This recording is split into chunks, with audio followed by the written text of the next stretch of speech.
Just by way of correction, I'm not a lecturer at the University of the West Indies, but I'm a past student of the University of the West Indies. I want to acknowledge the presence of Ms. Akiko Fuji, the Deputy Resident Representative for the United Nations Development Program, Mrs. Kingston, First Secretary Head of Economic and Social Development, delegation of the European Union in Jamaica,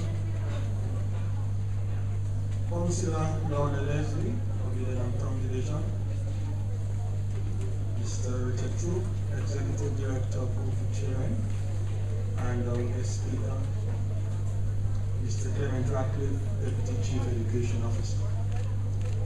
I want to say a pleasant morning to each and every one of you, ladies and gentlemen, students, all, and to welcome you to this joint career expo being put on by Helpage International and Home for Children. You may wonder why Helpage International, which is an organization that works with older people, is associated in an exercise like this which involves children. But some of you may know that our family's structure is fast changing, and we have what is known to be a multi-generational family in many instances, where you have several generations in one household. And in many instances, you have a skipped generation, and that skipped generation is the middle generation.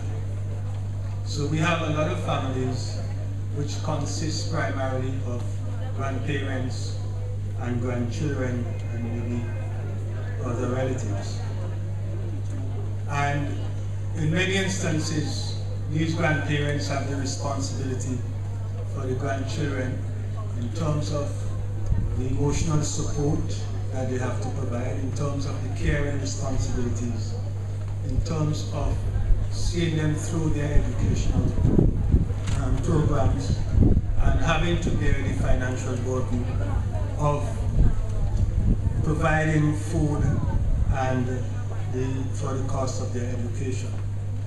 And it is against this background that Helpage International has been involved with Hope for Children in this project.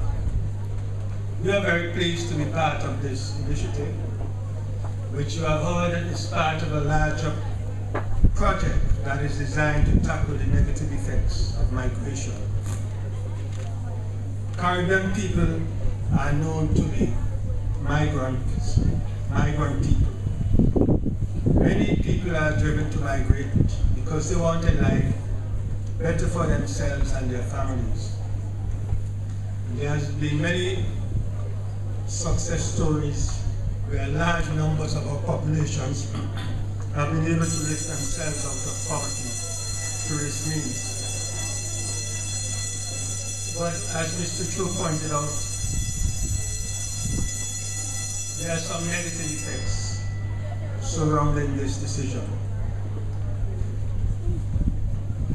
This project is therefore designed to tackle three key issues, one of which is the lack of income and livelihood opportunities, which is a push factor for migration.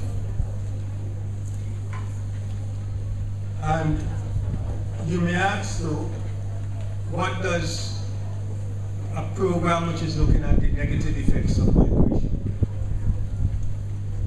what does it have to do with career guidance and counseling? Because a lot of people migrate because they want a better life, and because they feel that employment opportunities are available outside of their country, they tend to move.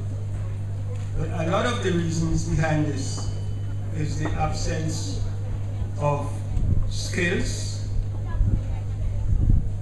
the absence of the necessary qualifications which would enable people to acquire jobs in their home countries. And career guidance and counseling is a very important factor in this regard. Providing information to students about different career paths that could be pursued, helping them to choose the correct subjects which would lead them along that career path,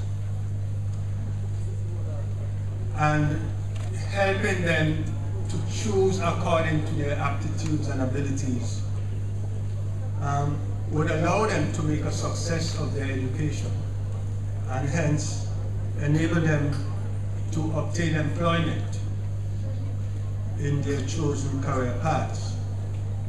And it is because we feel that this is one of the key factors which is driving migration.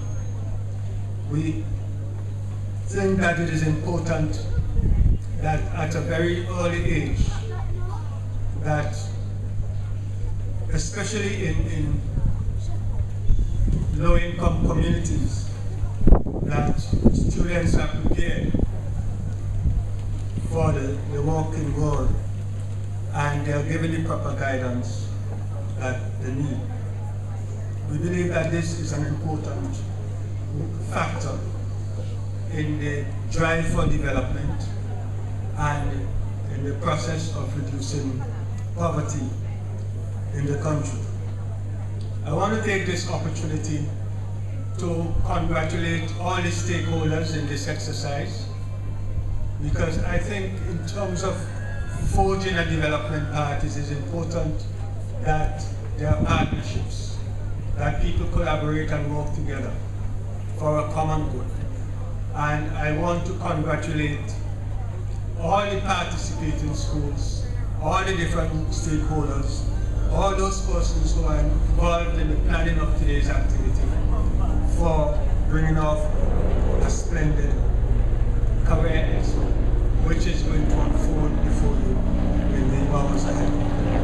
I want to especially thank the staff and principal of St. Andrew Technical High School who have given me immense support for this exercise. And I am hoping that at the end of the day, each participant would go away pleased with what has happened today. Thank you very much.